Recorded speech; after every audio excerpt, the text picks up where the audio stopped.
wealth tax is never far from the news and discussions in the UK. There are a lot of people who have for a long time called for a wealth tax, either because they think it's the right way to generate much needed income or as a means of equalising society. And that begs the question, with a Labour government with a large majority, with a lot of MPs that support the idea of a wealth tax, and with many people thinking that our institutions have been captured by progressives and the left, why is it we don't actually have one? Well, the answer is pretty simple. If any politician, any Chancellor or Prime Minister suggests to the Treasury they want to introduce the wealth tax, the Treasury will go, of course, Prime Minister or Chancellor, we can certainly do that. Which other taxes are you going to rise to compensate for the losses?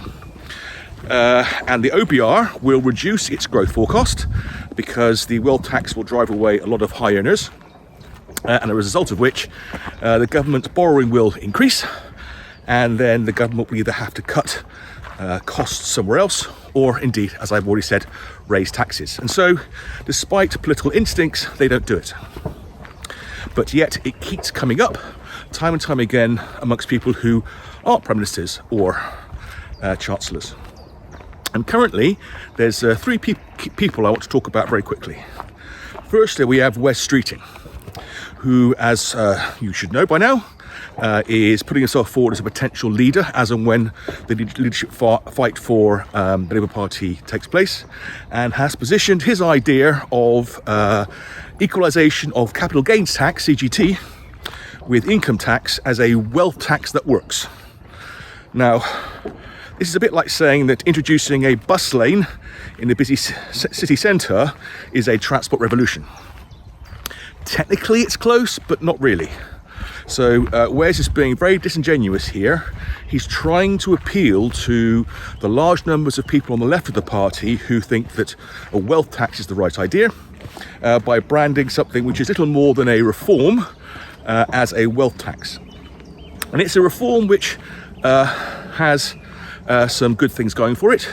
It will stop certain distortions by people choosing to take their income out as a capital gain rather than as genuine ongoing income in the form of salary, etc. But it also means that those people who take a risk by investing money in a business will not be rewarded for that risk any more than if they'd just taken a salary and gone to work. So the devil is always in the details of these things. But the positioning of it as a wealth tax explicitly, which he talks about constantly, is more to do with him campaigning to be Labour leader as and when the time comes than it is about actually generating a wealth tax. Andy Burnham, who, assuming he wins the Makerfield by-election, is thought to be the most likely successor to Keir Starmer, has been very careful not to explicitly talk about wealth taxes, but he has talked about land taxes, whereby unproductive land is taxed as a proportion of its value, but the properties on them are not. And this will only work if it also results in reform to things like council tax and stamp duty. It actually could be a good thing for the country. And Andy's been very careful not to use the term wealth tax. It's more to do with it just being a very sensible reform for which there's a lot of things that can go wrong, but nevertheless it's worth looking at. And then finally, the next big voice in politics that's talking about this is, of course, Zack Polanski. In his own podcast, he talks about it regularly. And here we have someone who has what is genuinely a wealth tax designed to hit the pocket of people who are genuinely wealthy. And he goes into some detail. Unfortunately, we have here as an instance of someone who has put ideology first and evidence a very, very far distant second. And there's a massive confirmation bias going on here. The people he gets on his podcast are all people who are very much supporters of it, and they agree with each other vigorously. And whenever he's been challenged in interviews with more neutral observers, he struggles to be able to make the numbers work.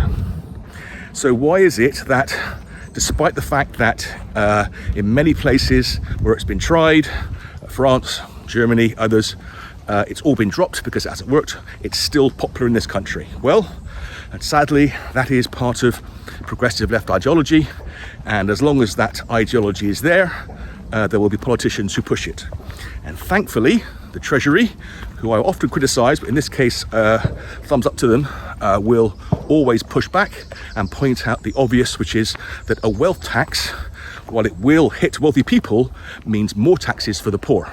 And frankly, that's far more important than taxing the wealthy. Ta-da!